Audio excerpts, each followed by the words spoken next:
Hello, and thank you so much for taking the time out to stop by YouTube NM Enterprise 7. Today we are digging in the comments. So for those of you all who don't mind giving some advice out to some of our writers, listeners for months and even years, then this is your opportunity. Over on one of my videos dealing with the clever, manipulative types of relatives, parents, there was a comment made, and this comment went into my spam box, but I wanted to bring this to light because some people, they are really struggling with the controlling mothers, okay?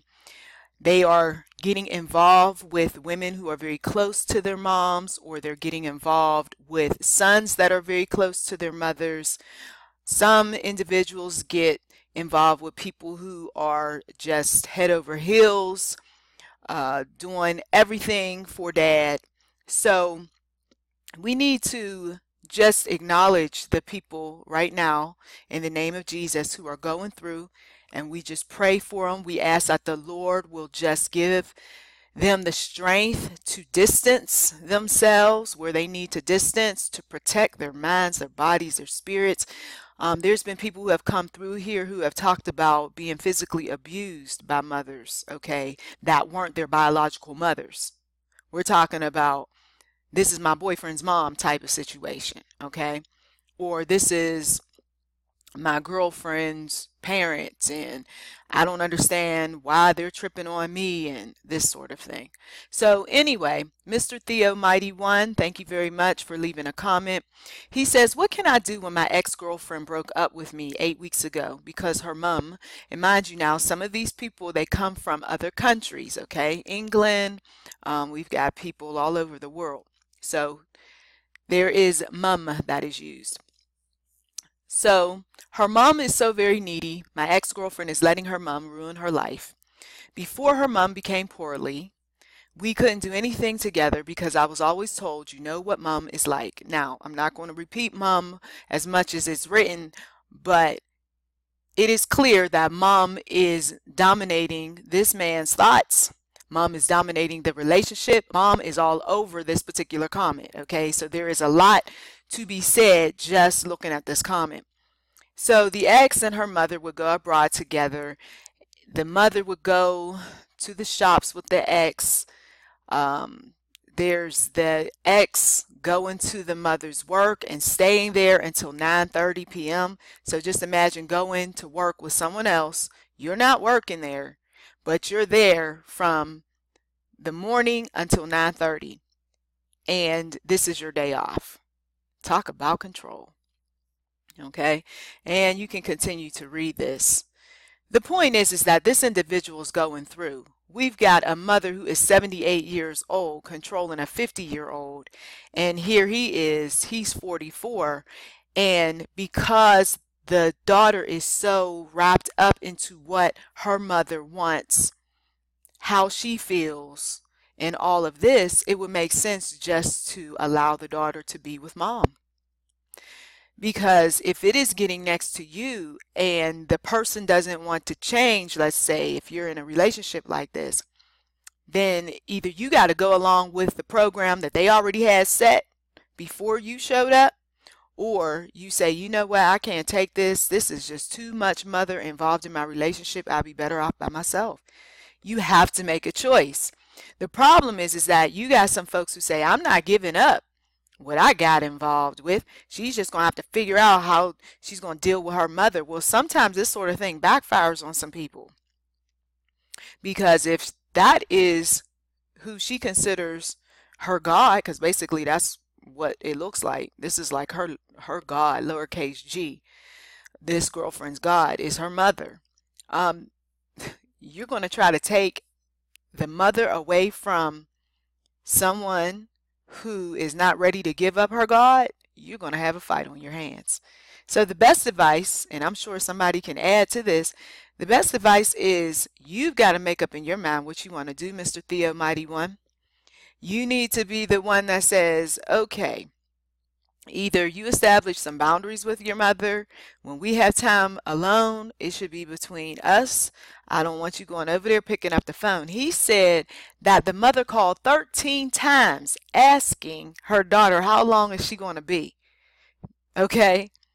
Now she was at home and they're supposed to be spending some time together, and the mother's just calling and calling.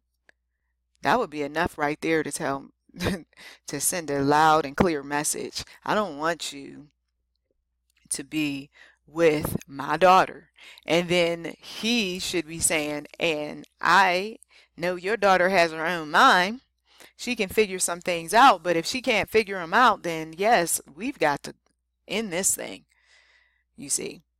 So it boils down to what he wants to do, what he feels so moved. And I've come across individuals like this before, who they ignore the advice and they simply stay in these relationships and they weather the storm and they hope for the best, and that is that. Like I said, you got to have a high tolerance for all of that family involvement, and I, for one, I don't have that type of tolerance. So moving on. Oblivion, Dark Heart. Some of these messages are rather old, but they still come out in the forefront because people continue to comment, they continue to like. This particular comment got 78 likes, okay? This was on the spiritual perspective, dealing with the narcissist and narcissism. This is one of the popular audio video messages on NM Enterprise 7. So Oblivion Dark Heart pretty much sums up narcissists. Here is a list of what narcissists usually do to their targets. Insults their target very often, then lie when confronted about it or say it was a joke. So true. When confronted with their behavior, they pretend to be innocent and play the victim. Absolutely. And the thing about this, when they are confronted about whatever that insulting behavior might be, because usually it is something that moves on you to have to speak to them about their negativity, their disrespect or what have you, they're going to figure out a way to shift it on you. No, it's not me, it's you. That's why I'm acting this way. Really? Meanwhile, they got something else going on in the back of their minds, but they're not going to share too much of anything unless, of course, there's a benefit. So there's the pretending to be innocent. No, I didn't say that. Oh, you took that wrong. Oh, you see, you always exaggerate. You blow things up. Then they'll go and they'll tell other people the same thing. You know, she had an issue with me the other day. You know how she is. She's so sensitive. She always got something going on ever since she was little. All right.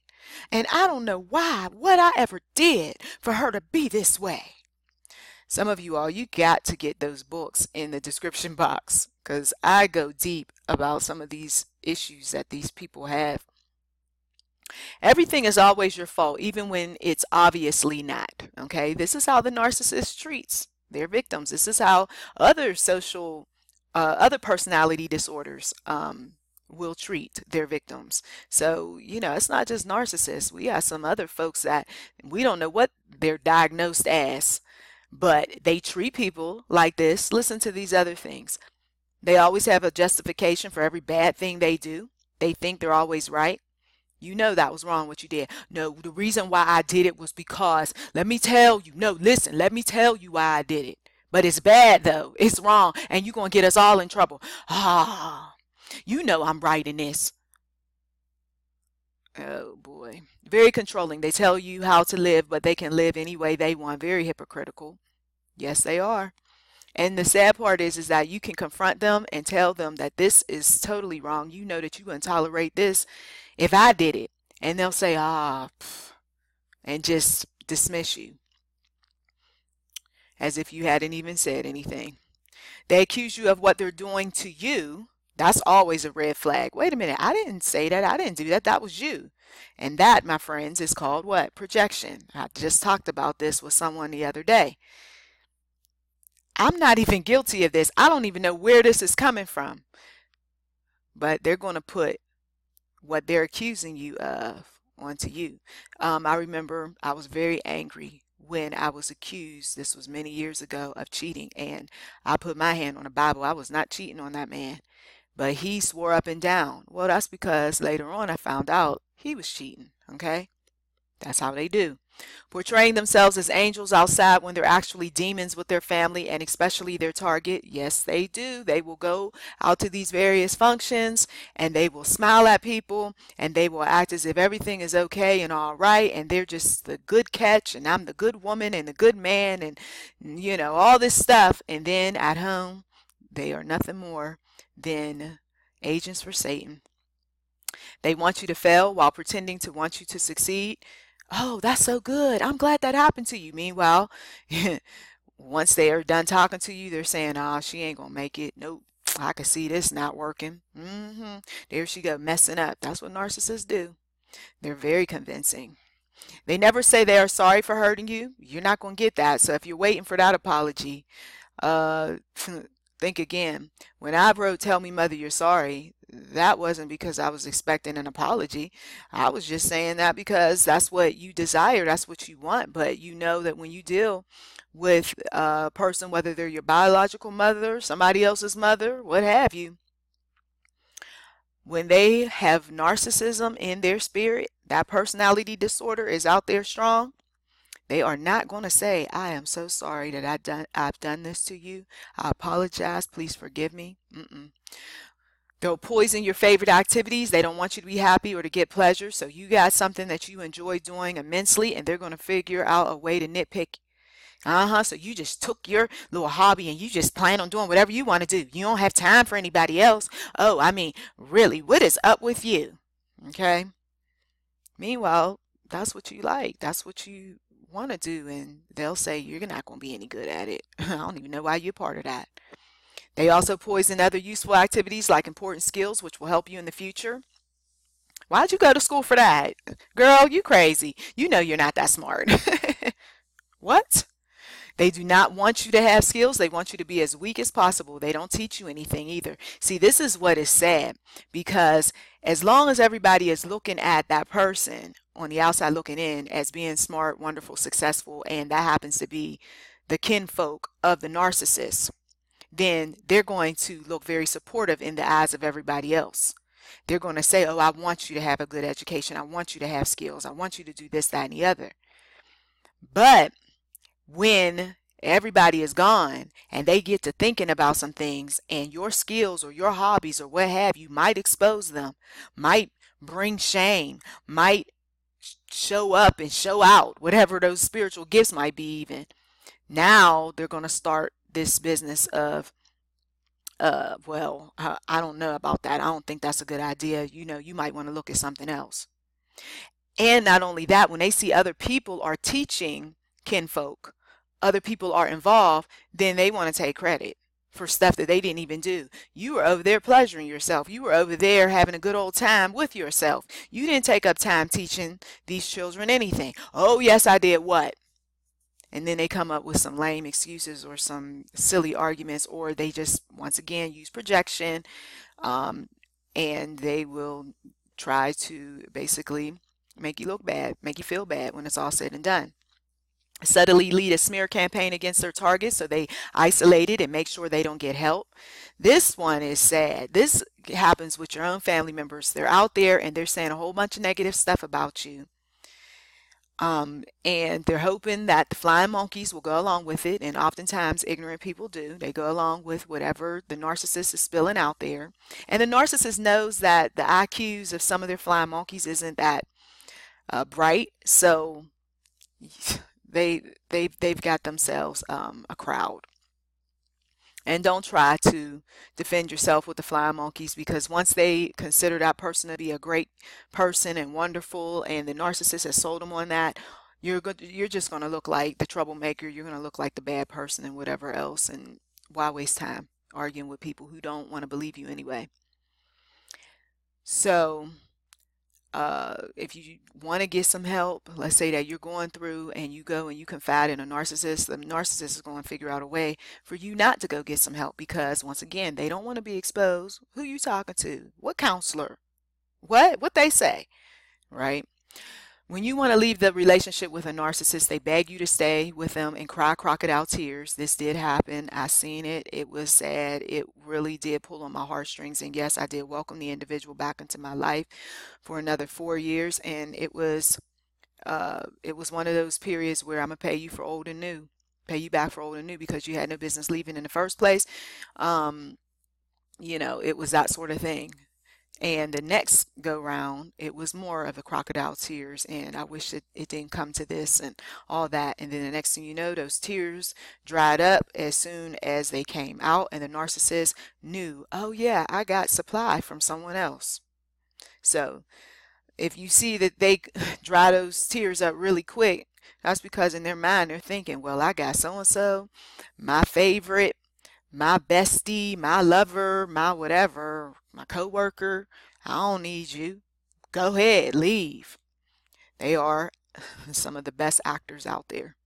Sometimes they're nice, and then sometimes they're cruel. You never know where you stand with them. Absolutely. They pretend to be victims and they blame the target for their own behavior. They are incredibly arrogant and sadistic. Some of this freakiness shows up in the intimate settings. Unfortunately, some folks have come away from these relationships very hurt, very confused, because narcissists play a game or two, and it's all about keeping you around. They see the target as weak and deserving to suffer, but I thought you thought I was smart. I thought you believed I was strong and I was a good person. And then they have a little smirk on their face. They didn't believe any of it. They always saw you as weak and you needed my help. And when you suffer, they smirk about that. And they may even say, if they're spiritual, oh, that's God. That's God. Having her go through that. Yep. Oh, that's God. He know he should have been this, that, and the other. See how they do? They think they are models to be followed. And that is the furthest thing from the truth. They should not be any mentor to children. They should not be even in leadership roles, but they're good actors, and that's how they end up in those leadership roles.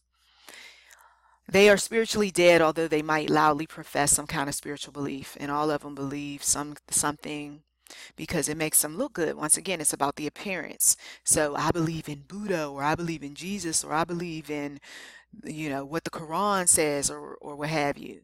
And one thing about all of them, the common denominator is, I've got to look good. I've got to talk the types of things that's going to lure people in. So thank you very much for that lengthy comment, and we appreciate it very much. All right, so we're going to go ahead. We're going to move on to some of the published comments that are out there. I get some encouraging words. Those that are disrespectful, negative, or what have you, they never get to me. Those are filtered out. Anything that's dealing with personal family business, I do not entertain those comments either, because look, I talk enough personal issues. I don't need people reporting things in the comment section. There's so many ways to get a hold of me other than put things in the comments. So those are immediately removed. If my children are manning the account, I don't even see them. So it is what it is, and I appreciate those people who keep it professional, keep it respectful. Thank you a million. So I want to go down to some of the comments, and some of you all, if you're fast readers, you can kind of see some of the praise comments. But then every now and again we get these stories here, okay? And people change their names and they do some things to protect their identity. And that's what I suggest you do if you're going to get personal on here. My mom, up until last year, slapped my face all the time. Started chick fights, guilt tripped me, has called me a loser, a slut, fake, dysfunctional, lame, weak, a mistake, along with other very painful things. Now she says, stay positive and forget the past, and I can't. I don't want to forgive right now because my whole life is still affected. I've lost everything. Am I wrong? Everyone says don't blame, and I need to forgive her. I've been avoiding her, but I need to figure out what to do. This comment was left on the emotional abuse, audio, video, and families. And I'll tell you that this is what abusers do. And this is just from my personal experience as well as listening to others. They will claim, you don't forgive me, you're an evil person, God wouldn't tell you not to forgive me. Look, the subject of forgiveness is not what is going on right here. This is a woman who has been abused, she's been hurt, and all of these sorts of things. So let's address the hurt first. You don't get to forgiveness until you address the hurt. Somebody abuses you, uses you, then turns around and tells you to forgive me. You just used and abused me. I am not about to subject myself to more abuse and being used again.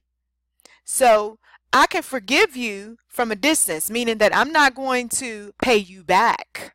I'm not going to plot revenge on you. But I am going to protect my mind, my body, and my spirit.